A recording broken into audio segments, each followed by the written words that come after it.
দিনহাটা গেটের পাশে এই যে তাজমহলের আদলে তৈরি সেলফি পয়েন্টটা অনেকের পছন্দ হয়নি, আবার অনেকের অভিযোগ যে প্রবেশদ্বারে কেন দেবতার মূর্তি থাকবে।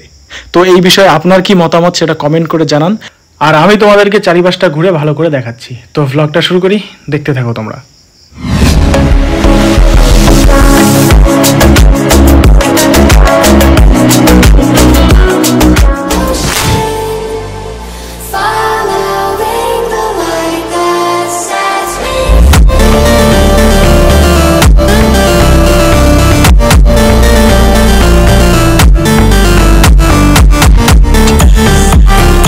দিনহাটা টু কুচবিহার রোডের উপর অবস্থিত এই দিনহাটা গেটটা একটা ইতিহাস সৃষ্টি করলো, কারণ 100 বছর পরে হয়তো আমরা থাকবো না, কিন্তু এই গেটটা থেকে যাবে। তখনকার বাচ্চারা, মানে এখন আমরা অতীতে সৃষ্টিকারী যে জিনিসগুলো আমরা দেখতে যাই, যে ফিলিংসটা নিয়ে, তখনকার বাচ্চারা কিন্তু এইসব দেখতে আসবে। যাই হোক, আমরা কিন্তু এই ইতিহাসের সাক্ষী রয়ে গেলাম। আমাদের আমলে এই জিনিসটা হলো, আমরা সত্যি ভাগ্যবান, তাই আমরা নিজের চোখে এই সব জিনিস দেখতে পাচ্ছি। আমার পিছনে গেটটা দেখতে পাচ্ছ, এই গেটে মোট 40টি প্রতিমা বসানো আছে। তোমরা এইগুলো ভালো করে দেখতে চাইলে তোমাদের এখানে এসে দেখতে হবে, তারপরে এই আসল প্রতিমার যে সৌন্দর্য তোমরা উপভোগ করতে পারবে। তোমরা এখানে ঘুরতে আসলে শুধু এই সব জিনিস নয়, এরকম ফ্রিতে ডান্সও দেখতে পারো। তো সবকিছু দেখতে দেখতে সন্ধ্যা লেগে গেল, আর সন্ধ্যা লাগার সাথে সাথে এই যে দেখতে পাচ্ছ তোমরা, ভিড়টাও বেড়ে গেল। হ্যাঁ, তোমরা তো একবার দিনের ভিউটা দেখলে, এবার তোমাদেরকে আমি রাতের ভিউটা দেখাচ্ছি। দেখো কত সুন্দর লাগে দেখতে। এইবারে দেখো তোমরা নাইটে কি রকম লাগবে দেখতে, বিভিন্ন রকম আলোর মিশ্রণে আরো অনেকটা সৌন্দর্য ফুটে উঠলো। তো তোমরা এখানে এসে দেখতে পারো।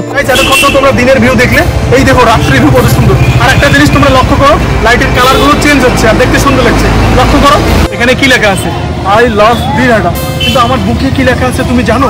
আমার বুকে লেখা আছে আই লাভ ইউ। তো গাইজ, আমরা এখানে এসে ঘুরে ঘুরে খুব ভালো করে এখানকার সৌন্দর্য উপভোগ করলাম। তোমরা যে তোমাদেরকে আবার একটু দেখিয়ে দিচ্ছি, এই যে দেখো পিছনে দেখতে পাচ্ছ। তো গাইজ, আমাদের এখানে সমস্ত কিছু খুঁটিয়ে খুঁটিয়ে ভালো করে দেখা হলো, ভিডিও বানানো হলো। এই যে এখানে তোমরা লেখা দেখতেই পাচ্ছ, আবার দেখা হবে। তো আজকের ভিডিওটাকে এখানে শেষ করছি, আবার দেখা হবে, টাটা, বাই। তো এখানে ঘোরার পর দিনহাটার থানাপাড়ায় মেলা হচ্ছে, তো সেই মেলায় আমরা একটু ঘুরতে যাই। এই যে দেখতেই পাচ্ছ, আমরা মেলাতে চলে আসি। আর আমার পিছনে এই যে মিকি মাউসটা তোমরা দেখতে পাচ্ছ, এইটাতে ওঠার ইচ্ছা আমার ইচ্ছাই থেকে গেল। ছোটবেলায় তো উঠতে পারিনি, আর এখন যদি উঠতে চাই ওরা বলে যে না, তোমাকে আমরা নেব না, তুমি বড় হয়ে গেছো। কিন্তু গাইস, মানুষের মন তো বাচ্চাই থাকে, তাই না? এটা ওরা বোঝে না। তো যাই হোক, মানুষ না বুঝলে আর কি করা যাবে। তারপর আমরা মেলার এদিক ওদিক ভালো করে ঘুরতে থাকি। মেলার দোকানগুলোতে জিনিসগুলো যেগুলো আছে সেগুলো আমরা ভালো করে দেখতে থাকি। অনেক পছন্দের জিনিস ছিল, আমরা নিতে পারতাম, কিন্তু কিচ্ছু আমরা নেইনি। তো আমি একটা দোকানে চলে আসলাম, এখানে জিনিসগুলো দেখতেছি, আমার পছন্দ হয়নি, তাই আমি কিছুই নিলাম না। দূরে আরেকটা দোকান দেখতে পাচ্ছি, এবার আমরা সেখানে গেলাম। সেখানে গিয়ে ভালো করে আমি দেখলাম, সেখানেও আমি ভালো করে অনেক কিছু দেখেছি, বাট আমার পছন্দ হয়নি। আমার ক্যামেরাম্যানকে আমি তাড়াতাড়ি ডাকছি যে তাড়াতাড়ি আসো। আসলে আমি আমার একটা পছন্দের আংটি খুঁজতেছিলাম, সেটা আমি কোনো দোকানেই পেলাম না, তাই আমি এরপর চলে গেলাম সোজা খেলতেছে।